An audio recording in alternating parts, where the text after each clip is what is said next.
Good morning, Bucknutters. It is Thursday, November 7th, 2024. I am Dan Rubin. This is the Bucknuts Morning 5 and change.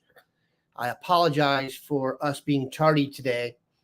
Internet issues reared their ugly head here at Shea Rubin, and I furiously had to sit and wait. Any of those who know me know that sitting and waiting, not my strength, so I appreciate you guys doing it. Great show for you today. If you are listening to this on the podcast or audio-only platform, you're going to want to go back and watch this one on YouTube. We are going to open the show with Buckeye in the Sky and break down the second half of Mark Porter's deep dive on Ohio State's win over, Penn State at Happy Valley. We had to break it into two parts this week because there were so many good plays to go over. And this is the stretch you're going to want to see. We'll also have the dean in here to talk about the guest list for Purdue this weekend as Ohio State comes home and gets to host some prospects. But first, you know what time it is. You notice how the days are getting shorter? If you're in the state of Ohio, you now know what it's like to have it dark out. We have had about the best 6-week stretch of weather ever, maybe in the Gem City, Central Ohio, Southwest Ohio. So we're thankful for that, but days are getting shorter and your to-do lists are not. Power through your busy days with Factor. This place is solid. The greatest microwave meals you will ever have. They do not taste like the microwave meals of our childhood, believe me. From breakfast to dinner and anything between, Factor has easy, nutritious options to keep you fueled and feeling your best. Whether you like routine or you enjoy mixing things up, Factor has you covered.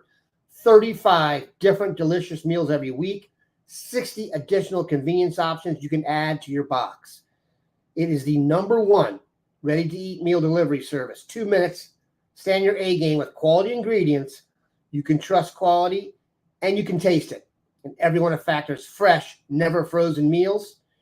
Head to factormeals.com/bucknuts50 and use code bucknuts50 to get 50% off your first box and 20% off your next month. That's code Bucknuts50 at factormeals.com/Bucknuts50 to get 50% off your first box plus 20% off your next month while your subscription is active. I guarantee you, y'all, it is not the TV dinners of yesteryear. Those guys who had a frozen Salisbury steak and skipped ahead to the apple turnover on their TV dinners are here. Bill Kurelic and Mark Porter, gentlemen, we're going to dive deep on recruiting as we are wont to do here. But we also have Mark, who's our specialist when it comes to breaking down the game film. And I'm going to have a little intro here, and then I went back and watched the tape. Sound down, Army, where are you? This is what I do. I go back and watch an entire digestible part of the game with the sound down, so I'm not influenced by anybody. Certain things jumped out to me. Jeremiah Smith and Caleb Downs jump off the screen. Caleb Downs played as well in that game, if you go back and look at it, as maybe any defender I've seen play for Ohio State. I'm dead serious when I say that. Boy, Jeremiah looks impressive on tape. The play where he gets 9 yards, that's about a 3-yard catch and run for some people. He just swallows up ground. Cody Simon played tremendous. And Quinshon Judkins ran like a man possessed. That's what I got out of the tape. Mark is going to bring you details. Mark, we gave everybody the second half. If they want to see that, they're going to have to go and get a premium membership. And again, this is Buckeye in the Sky. Mark does a premium video breakdown of the game. We pick out the key plays in the game, and he breaks them down. So, Mark, bring up the second half. The last play of the first Buckeye in the Sky from this week was Davis and Igbinosun's interception, which may go down as one of the top 5 interceptions of all time. When you actually look at it and go back and think about everything that was involved, there's hyperbole surrounding that interception from many a pundit. We pick it up from there, and a fascinating finish. I said on the show on Monday, if you had odds in Vegas that Ohio State was going to end the game running the ball down Penn State's throat with a suspect offensive line, you would have gotten tremendous odds. Mark, walk us through the second half of your breakdown, please. Yeah, you're going to have to pull it up on the screen here. But I agree that the interception was not duplicatable. You will never see an interception probably like that again. It just one of those fluke plays that, went his way. The first breakdown had a lot of Chip Kelly genius in it. This breakdown is going to go a little different way. I'll make this big here for everybody. And we are off and running. Now, Ohio State's defense, that looks very vanilla here. Cover 4. 3 linebackers underneath. This is your standard 4-3 coverage. So if you're a quarterback reading this, looks simple, but at the snap of the ball, it's going to turn into a zone blitz where the defensive end is going to drop out. 3 guys over the top, 3 guys underneath. Pretty standard zone blitz look. So the flats are covered. The blitz is going to come from the outside linebacker and middle linebacker. And as you see that defensive end's popping out of there, so they'll have to contain with the defensive tackle on the opposite side. The reason this works here is the coverage sack. You got guys covering up the first look. That look of the corner coming down surprises Aller. You have Downs over the top covering the fade. That tackle can only block one guy. And I'm sorry, as Aller looks backside, there's 3 receivers covered up. The timing of the routes just doesn't go with this zone blitz. They're totally fooled here. Now, what makes the zone blitz work is Sawyer takes an outside pass rush to widen the tackle. You pinch your tackle down to take the guard. And then it's 2-on-1, 2 linebackers going against one guy. He can't be right no matter whose he takes. It's just can they get hit there in time? Combination of, good coverage, good speed gets there. Long yardage, so you see a 4-3 coverage again, but you're going to have a robber middle there. 4 guys deep, so it's really soft here. 4 DBs over 3, so they're really trying to cover up the trips and overwhelm them with coverage. 4-man pass rush, and this is where you want to see if Ohio State can get home by just bringing 4. Great coverage here. The first look down the middle, you can see that linebacker is going to be underneath it if he throws it now. You see over on the second look and third look, those guys are going to be covered up by the coverage there, and there's nothing to go to when he gets off his back foot. Scramble away, and JT Tumaloa'au is right there for the sack. So, again, great combination of coverage and pass rush to make it work. Penn State, man-to-man coverage, cover 1. What's your best option in cover 1? Jeremiah Smith to the sidelines. And, Dan, you said it. He just makes is unbelievable, by the way. Press coverage, guy in his mug the whole way. And then when he puts his foot in the ground, it's like, bye. It's like, that's all I have to do to show you how different I am than you is just plant and separate. And look at the separation there. Mark, I want to talk about this. Yeah, I'll pause it there. Pause it. Okay, so every iteration of the season, we start to get new buzzwords. The big buzzword I'm hearing a lot about receivers these days, and is separation. Oh, they can't separate. Oh, that's become like in the vernacular of your internet guy, that's become a main thing. It's very hard to separate in short windows, which is why, obviously, when things get compressed in the red zone, it's hard to separate, and guys who can separate in the red zone make a lot of money. I tried to hold on a second. I cannot get across to you how much separation Jeremiah Smith gets on a simple out pattern here. He beats the guy 3 times. He beats him off the line. He beats him with his first move, and he beats him with acceleration to the sideline. I'm telling you, if they have man coverage, they could literally throw it to him on every single play. It's like Marvin was. He may not be the technician yet, and he may be prone to an occasional mistake, but I am telling you, this is as nice a route as this is a very simple thing. People don't create separation like this. I'm sorry, I digress, but this is the one play that may have jumped out to me the most when I watched. It's unbelievable. So I love the way you articulated that. He beats him off the line, as you said, and then what makes an out route or a hitch work when you have that tight press man where they're jumping the underneath routes, because you can see the safety over top. He knows he has help if he gets beat short, so he can really mug you on anything short. But like you said, he beats him off the jam. He runs a go route after that where he beats him. And that's what makes the defender run so hard to catch up, which makes him susceptible to what? A stoppage and an out route. And that's how he creates the third separation. So when you're an elite receiver, you're just beating people left and right. And mind you, that's on the left hash too. Yeah, this without extra space. Short side of the field. So it's not the hardest throw for Will Howard, but you can see Will's just sitting there. The protection's there. This is like playing catch with your brother out in the backyard. I mean, there was no. I mean, it's a big 3rd down and 9, and they made that look as easy as you can make a play look. That play looks simple. I am telling you, NFL scouts are drooling over stuff like that because you can't double everybody in the NFL. You can scheme up man coverage. I'm sorry, I got a little fired up there, but it's hard to believe how good he is. I'm just saying that I know I'm contributing to the hyperbole, but it's unbelievable. I'm sorry. Go ahead. No, this is what I envision Buckeye in the Sky being, these debates over one play that lasts 4 or 5 minutes because you really dive into the minutia of the play. And the last little exclamation we'll put on that is when you say the NFL scouts are drooling, yeah, because this guy is enormous doing this. He's not a 5'9" scat receiver that can stop and start on a dime and set.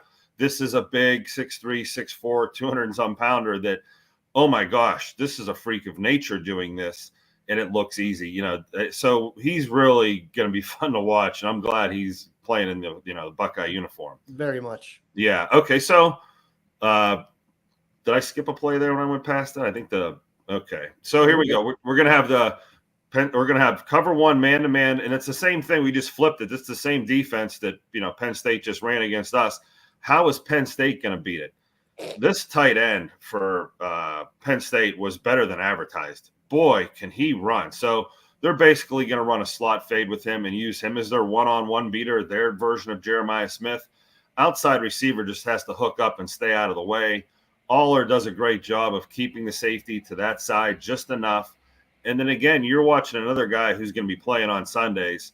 Well-thrown ball, 50-50 ball. Definition of 50-50 balls, this could be anybody's.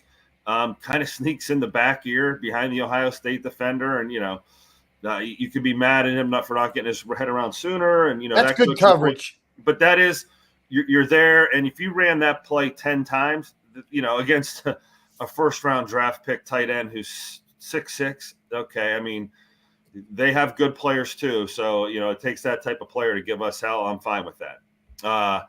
This next play is kind of cool. It's a kind of a trick play. You see the tight end at quarterback, and, now that we know how good of an athlete is, how they're going to use him.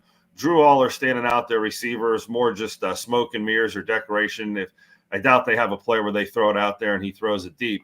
But this is just getting the ball, and it looks like the best player on Penn State's team. Give him as many chances with this as you can. I'm sorry, let's get this thing rolling here. Just don't do it by the goal line, but I digress.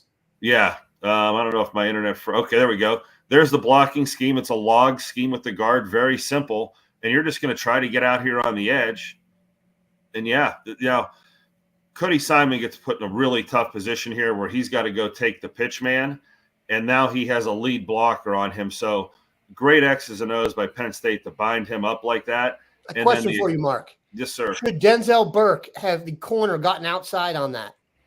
Let me go back and we'll talk about that. What's tough about this is we don't see option football very often, okay? And so right here you see him hugged inside. These guys may have their assignments not clear. You're right. One of them should truly be pitchman. One of them should be quarterback. Growing up playing so much against so many option teams, and it seems like the outside linebacker always has the pitch man and everybody else is coming down on the quarterback. But Pee-wee is don't let anybody get outside. There you go. But okay, so you're Ohio State, all of a sudden you see a tight end at quarterback. Is the first thing that pops in your head option? Is that something you've practiced all week, all the way through camp? Probably not. And you can't say, well, that's lack of preparation by the Buckeyes. This was a one-off, and, we're learning the same thing. You would like to hope that maybe they had an option period in their, practice scheme a few times to kind of walk through situations like this. But you're right. Assignment there didn't look like they were exactly option sound. To be fair. Notice Denzel fought, to be fair, he fought all the way down the field and tackled him on the 2, and they never got in. So his original assignment, maybe he didn't get it right, but he fought on that play, and he deserves credit for that. Yeah, and that's basically what happened. You just play football. You get caught out in a situation on a football field. I say that all the time to kids. Just go play football. Let your instincts take over. Get to the ball. We'll coach it up later. We'll tell you a better way to play it later, especially if you're caught off guard. And, remember, these Penn State coaches and every other coach, they sit around all week looking for ways to try to gain an edge. And every now and then in a 60, 70 play game, they dial something up that you scratch your head and say, okay, we'll coach that up a little better. Something you really can't coach up is when you have a nose man who comes off the ball like a rhinoceros and just blows a center 2 or 3 yards deep into the backfield on a key 3rd and goal. All individual effort here. This is a thing of the number out there, because it's not the number everyone thinks, I don't think. It's not number 96? It's 96 or 98? 98? I can't see. I think it's 98. Okay. I don't want to misidentify the player and give someone the wrong credit. Either way, it's Caden McDonald or Edric Houston, and Tyleek was out, so it's an impressive play. I think Caden McDonald was the name I had picked out. I kind of watched after the play. But boy, I mean, he just puts that center on roller skates and pushes him 2 yards deep into the backfield. And then that creates the surge that really, does everything else for that play and stops the running back in his tracks. That is some big time D-line play. If you could get more of that, then you don't have to worry about scheme. Number 71, if you saw him on the last play, he was put in motion to block, and that's a pretty big telltale that they're going to run the ball. You see a guy that big in the backfield, there's not much else he can do. He's not a pass threat. So they're trying to use that run-heavy sediment again to get the Ohio State defense and defenders to really bite on where he's going. This is the rub pick play, and I actually think it was there. I think if he pops 44 right now, and puts that ball on him with a good firm throw, he runs over the Ohio State defensive back. I hate to say that. Maybe he gets chopped down, but that's going to be a tough fight. This window he tries to jam it into here, maybe this tight end could have made a play, but great job by getting a hand in there. I don't care if it's interference or not. That was a huge 4th down in that game. When in doubt, on 4th down, they should not attack number 2. Go ahead. Agree, and I think you throw it to the big guy no matter what there. This pre-snap with the corners rolled up and those safeties split, it could be cover 3, it could be cover 2. That's kind of a disguise there, but it's not going to matter. This is a run play. They have a little X blitz. And when you run zone, which is basically everybody puts a body on a body, they all step to the side and we're all running. And you see the offensive line do that right there. So the handoff is going to be, it looks like to the left side of the line. But again, on a zone play, the tailback has his choice to hit cutback lanes. And you see it right there. This zone read, that defensive end is going to come upfield and, you better honor Will Howard. And then it's just a matter, can this running back hug inside of that defensive end so he doesn't get touched by him? And you said at the beginning of this, physical running. Wow. That's beautiful. That is what you want out of the Thunder and Lightning package, or the one running back that is supposed to do that. And what makes it even better is this was a key game, pressure situation, pressure drive, pinned in down by the goal line. The saying is just so cliche. When big-time players show up in big-time moments, that's kind of what you wanted out of that type of player when he landed on campus here. So that is a defining play for him in my mind. I really enjoyed that. To finish this game off, Ohio State's been putting trips up to the top of the field to get a lot of numbers up there so they could minimize the numbers to the opposite side. They had a 3-on-3 look to the opposite side and an unbalanced. 4-on-4 is pretty good. Okay, so that's the only, if you're a parlay person, would you rather have to only execute 2 bets to win or 3 bets to win or 4? Sometimes when you're in double tights and you're executing to the double tight inside, you're trying to hit on 4 or 5 blocks. That's like a 4 or 5 team parlay. So my point is, the less blocks for the game. This is as simple of middle school football as you get. Quarterback sweep to the left, zone blocking, body on a body, and then talk about tough running backs and the way they block. We saw Henderson with the pancake last week. Check out Judkins here as he leads around the end. This thing should start playing here. I don't know why it's taking so long. But, yeah, to finish the game, another pressure play on the line where you see these guys make the blocks they needed to make. And then this is just classic meet you in the hole. Yeah, and Will Howard's speed, we're going to start taking advantage of that on run plays, but he closes out the game where it's hard to get there in time with a quarterback that fast. So that was a great performance. I think I enjoyed going over that a little deeper this time with you. I hope if you were listening, you get back and actually get to see the X's and O's behind all that. Sorry, Bill, I dominated the time for you there, and you've done that to me many a times and done the heavy lifting. Yeah, never. He's still leading the pack, and other people talking. There's been some recruiting updates that have been 15 minutes. Never. we got 2 items from Bill there. People question whether you were dozing off. So I apologize. That's my fault. I'm going to read the next ad and then we'll go deep on some recruiting. But look, Buckeye in the Sky, I'll admit that's my favorite thing to do is look back and really break it down, because I'll say this. If you go back and watch the entire game and watch every play, I do think it will lower your heart rate, because they play a lot better than you think. It's not all or nothing on every play. For example, there's a play early on their first drive when they get a field goal, a 3rd and long. There's no sack, but Jack Sawyer pushes the right tackle right up into Drew Aller's face just enough that it makes the play break down, and they kick a field goal. That's a 4-point play, and we never talk about that.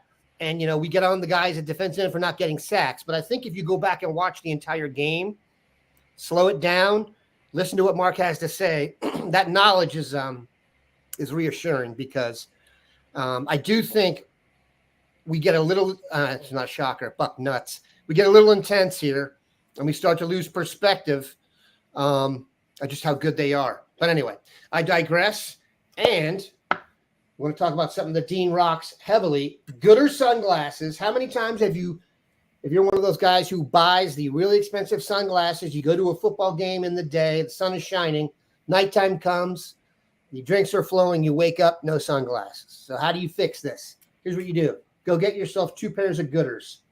Gooder sunglasses, Goodr.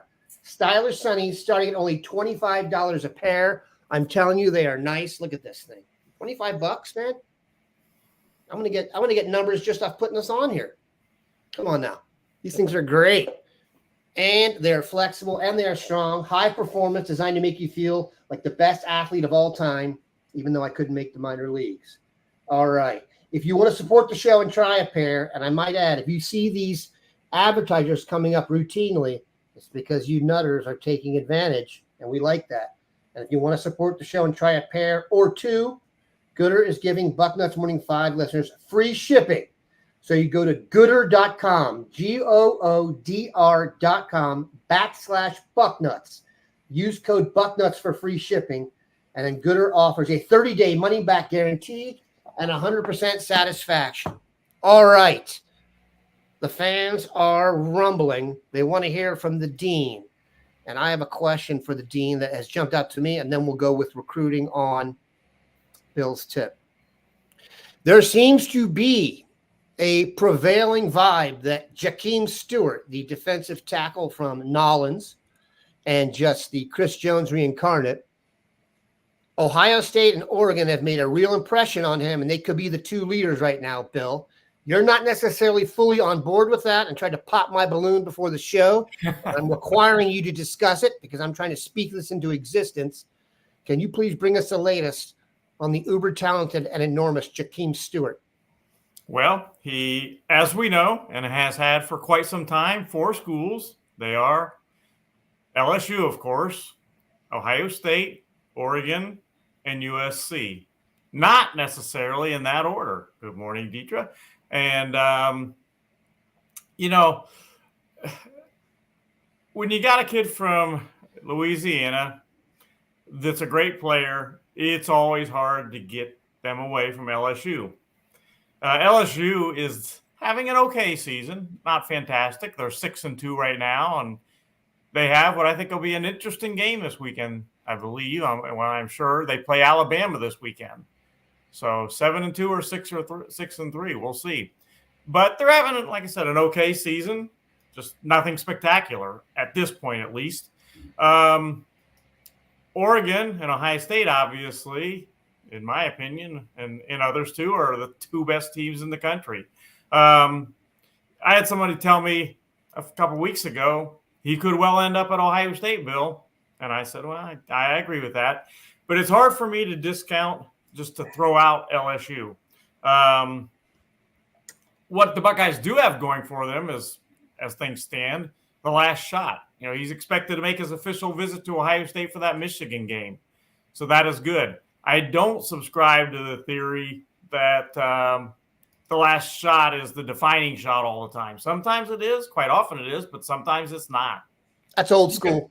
He can always get back to LSU if he wants, But, I think that USC, things are not going well right now for the Trojans. So I do think it's a 3-team battle in all likelihood. Ohio State, Oregon, LSU. If I had to put a lot of money down right now, which one it would be, I wouldn't put a lot of money down right now.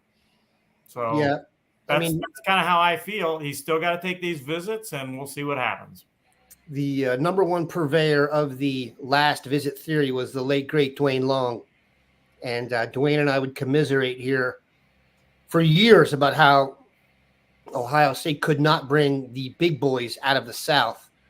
Jakeem Stewart would put to rest that issue. And by the way, Caden McDonald, where's he from? Georgia. So, oh, look at this. You'd love to see that. We do. All right, Bill. Purdue, which the spread for the Purdue game is, I think it's 37 and some odd points. Good Lord. That's like more than 5 touchdowns. It's hard to even get your mind around that. But that lets you know where we're headed this weekend. So that would lead one to believe that bringing in recruits, yes, may not be the greatest time to bring them in, but they may get a chance to see a bunch of youngsters play, which is always intriguing. Bill, who do you expect to be here this weekend? Obviously, things can change, but playoffs are either on or done for most of our prospects. So schedules are getting firmed up. For the Purdue game this weekend, who do you have down as red carpet ready? Well, like we started talking about on Tuesday, not necessarily a great game numbers-wise, but it is a really – at the top, it's strong as far as who's coming in. I don't even remember exactly when I had it, but I think we've already talked about this. And on the last podcast, Anthony Turbo Rogers let me know right away when he got his official visit set up to Ohio State. He told me it's this weekend. That's huge. I've written down about 6 guys that would be spectacular for Ohio State to end this 2025 recruiting class. He's one of the 6. And we talked about another one of the 6, Jakeem Stewart, already. But he's making his official visit to Ohio State. I would not bet against the Buckeyes flipping him. I'm not saying he will flip, but I wouldn't bet against it at this point. It does concern me that he still has his Alabama official visit to go, and that could be, as things now stand, the following weekend after Ohio State. So we'll see. But he loves the way Ohio State, he could be used in Chip Kelly's offense out of the backfield and in the slot. So he's coming in. And then you continue the running back theme. Country's number 1 2026 running back told me earlier this week he will be in Columbus. He confirmed it. He had told me quite a while back that he was planning on being at this game. But that was a while back, so I always like to get confirmation. And Savion Hyder from Virginia confirmed early this week. The visit is still on, so that's big. Derek Cooper, running back from Florida, another Ohio State offer, 2026. He's going to be at Ohio State this weekend. And 2027, Elijah Kimball, very good one from the East Coast. He's going to be at Ohio State this weekend. So running back, certainly outstanding. Speaking of outstanding, wide receiver athlete Madden Williams from St. John Bosco, Bellflower, California, is planning to be at Ohio State this weekend. He's returning to Ohio State. One of the best running back, or one of the best athlete wide receivers in the country. Again, 2026. So that is big. And speaking of big guys, Dayron Parks from Florida is making the trip up to Columbus this weekend, and he's looking forward to it. This will be his 4th Ohio State visit. I think that's a key indication of him being very interested in Ohio State. Back to 2027, Caden Henderson, country's number 1 2027 linebacker in the composite, plans to be at Ohio State this weekend. Then you've got an interesting mix of Ohioans to kind of keep an eye on. None of them that necessarily Ohio State has offered a scholarship to at this point. That could change, of course, but there's going to be some good Ohioans at Ohio State this weekend. And again, it's Thursday morning, so things can change by Saturday morning. And there will be some additions, but that's a really pretty strong group at the top right now. I think it's clear that this game's going to be better. And now that I think about it, because of the schedule, obviously the weather's been good here, which doesn't hurt, but also a lot of the times the guys aren't getting up for the noon games. There's scheduling conflicts. And now with the season being over for a bunch of dudes, it opens up. Bill Daniel Sanchez asked, we will respond. When does Jordan Woods come in? Explain who Jordan Woods is and why that we're interested. Well, I mentioned 5 or 6 guys that I have kind of on my focus list to end the 2025 class with for the Buckeyes, and he's one of them. He's a cornerback from Georgia. And Jordan Woods is a guy that got offered by – he was at the Ohio State-Nebraska game. Then Ohio State came back with a scholarship offer to him. Tim Walton and Garen Duhart offered him earlier this week, and it didn't take long to get an official visit set up. He is making his official visit to Ohio State for the Indiana game. So that's one certainly to keep in mind. And no, it doesn't mean, I've been asked this buku times, does that mean Offord's out? Absolutely not. You know, they're looking at the possibility of taking, very real possibility of taking 3 corners in this class. So Jordan Woods is a guy to keep in mind. In fact, he is a Cincinnati commitment, but come on now, hardly shock me if he flipped to Ohio State. Asian Posh Doreen asks, and Mark, we've talked about these guys a lot. Do we look at the Hoban kids? Speaking of being free for the playoffs, Hoban not free. I believe they're still playing. Is that correct? They are, and we did a pretty good breakdown on them a week ago with some of the key players, but there have to be as many as maybe 5 or 6 kids worthy. I know Ace Brown's picked up some offers, and there's some defensive backs there. The Feaster brothers are more than, talked about. Yes, they are. Yeah, Peyton Cook. So that's an obvious question to answer, and Christ, we're at all the Hoban workouts in the off season. So if something happens there, we will be all over it. But, Will Greer, I think he might be the best. Will Greer. Oh, Sam. I did that last time. Will Greer is another failed Cowboys quarterback. That was a shot at me. Go ahead. Nice try. And Sam had a brother, and I'm not sure what his brother's name was from a few years ago. It may have been. I don't know. I just trying to pad my landing there. But there are some big-time players on that Hoban roster. No doubt. I'm not sure they are the most – I'm trying to think of a team in Ohio with the most Buckeye caliber prospects. They are certainly in the mix. Wouldn't you agree? Yeah. Glenville's always got a hand in that. And St. Ed's a year or two ago was the same way. And Lakota West had a couple at one point in time. I'm trying to think off the top of my head. But you get 2 or 3 Cowboys on a high school team. I don't think there's been ever a team that's had more than 2 or 3. Maybe Huber Heights Wayne at one point had a couple, or, you get 2 big-time Buckeye. Cleveland Heights, you have a Buckeye offer at running back. I think maybe they had a couple of offensive and defensive linemen early on that had offers. That is rare air, as they say. Wayne's had a couple of years where they've had 3 or 4 dudes. But I think if we went back, the pipeline, there was a Glenville pipeline era in the early 2000s, mid-2000s. So I think they took 4.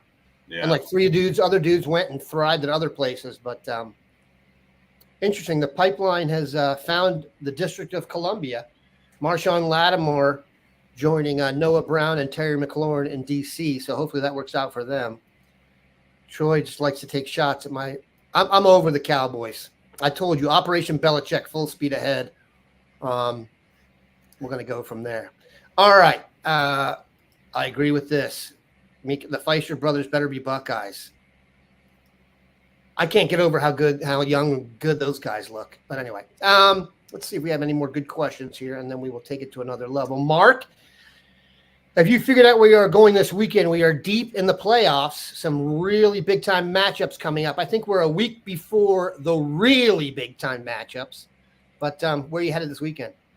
There are some big matchups in Cincinnati I'm debating. Elder and Lakota West, and Hamilton and Princeton, Lakota East at Moeller. So those are pulling my legs. But how could you pass up Pickerington North at Pickerington Central? You'd also get a chance to see Ryan Day Jr. at St. Francis de Sales. Villa Angela St. Joe's at Ursuline. If Bo Jackson was playing, that would pull me there. And the reason I think I may be headed down to Cincinnati is St. Xavier and Winton Woods are playing. There's some big time matchups down there. So that's my lean. Which of those 4 games will the 2 I finally decide on? That's where I'm going to scratch my head a little bit and make a big call here later on. Guess somebody that's going, you might see if you go to see RJ Day and the sales. If you go to that one, you will likely see Tavian St. Clair there. He is unfortunately Tavian's team lost, as we talked about on Tuesday last weekend in the playoffs. But he's gotten to be friends with RJ Day, and I think that is on his schedule to go to that game. This is cool, Julia Petty. I did not know this. I assume this is the mother of uber talented and young linebacker Riley Pettijohn. She is a Cincy grad from Princeton, so that's very cool, and that lets me know why we had a better chance than I thought in the first place to get him here. A return to the great state of Ohio. Now, Daniel Sanchez is talking out of turn here. I don't mean to. Listen, man, I love Shedeur Sanders, and I would love for him to be the quarterback of the Cowboys, but we're already paying $1 bajillion. That's just not going to happen. And if it does, I will be psyched. All right, let's do one more question here. Pop. Bill, Favor Aki, who is starting to blow up. I think you posted on there that Penn State offered Favor Aki. This is the, I believe, class of 2027 running back from Delaware Hayes. Is that right? 2026 running back from Delaware Hayes. 27, even better. He's 26. Who jumped off the tape when we did it. Mark's trying to distract me. But, yes, your thoughts on Favor Aki, who I'm trying to think. He might be the number 1 running back in Ohio in terms of desire for me right now, because I don't think we're getting the guys that are a little older than him. Go ahead, Bill. Well, Favor Aki, as you mentioned, I posted this on our board last night. I think we talked about him, and Dan, I know you love Favor. I love him. We talked about this on Tuesday. This kid's good. I mean, he is a really good player, 6 foot, 190 pounds. Interestingly enough, he was not a starter as a sophomore. He did transfer from Westerville to Delaware Hayes High School, and he has been really good this year, being a first-time starter. He got an offer from Penn State last night. That's pretty big. Oh, yeah. So I think the blowing up of his stock on the recruiting trail has begun. He's got Michigan State, Iowa State offers, now Penn State. And I think the offers are just going to continue to roll in for Favor. I do not know. I have not talked to him about what his plans for this weekend are. Yeah, he's a guy that just recently was at Ohio State. I think, if I remember, he was at the Nebraska or Iowa game, maybe the Nebraska game. So he is on the Buckeyes' radar screen for sure. We'll finish with this, Mark. You've seen a ton of running backs come through Ohio. It's an interesting position in that there's no rhyme or reason to it. You've seen him slow play guys like Mayan Williams. You've seen him jump on board early for others. Where do you put Favor kind of in what you've seen and kind of match that up with what you expect going forward when it comes to Ohio State? And we'll finish with that. Yeah, Corey Allen, the head coach at Findlay, said this recently, and it made a lot of sense. And I'm using this as kind of like a way to back out of this question. He's like, when it starts snowing, do you start shoveling the snow right when it starts, or do you wait for all the snow to get to the ground before you go out and shovel your driveway? And that's kind of the way film is right now. Right now, kids, watch my first 3 weeks. Watch my 1 through 7. Watch. And a guy like me, if I started watching everybody's 1 through 3, and then I started watching their 3 through 6, I'd watch everybody 16 times, and there's 4,000 kids, and I don't know if I would have enough time to be a productive human being. So that being said, the national film and the Ohio film and ranking these kids and giving you this accurate ranking, like, yes, he's number 1 in Ohio because I've seen every other running back in Ohio's complete tape, I'd be lying. Sure. So what I always put a little exclamation or an asterisk by is, having watched this tape, it's dynamite. It's something to get excited about. How excited is where I hit the brakes. Like, is there someone better I haven't seen? Is there a tape that I haven't watched? That's kind of before I say, yeah, Dan, you're right. Number one back in Ohio. Let's, like I said, push my chips in. But he's going to be one of those guys we talk about all year. Will he be a Buckeye? That 190, 200 pounds is where you got to be, and the explosiveness is there. So, yeah, let's keep him on our, possible list. And, as he blows up, will he be a guy that Ohio State has to wrap their arms around sooner than later because he's an Ohio kid? And just to finish, running back is also one of those positions. I don't think there's much of a regional bias. They could take a kid from Seattle. They could take a kid from Maine.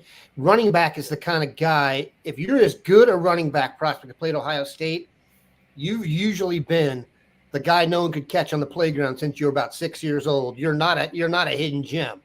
Yeah. So you've been elite camps all over the country. The guys that are the big time running backs now, go look at them. They've got their choices. So we have our choices, and we choose these guys each week.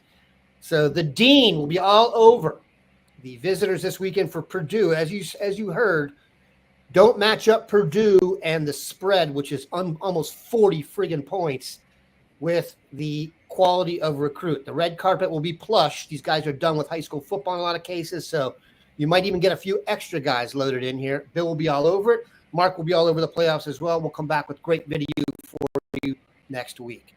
Hope you all enjoyed the show. Have a good one, Bucknutters.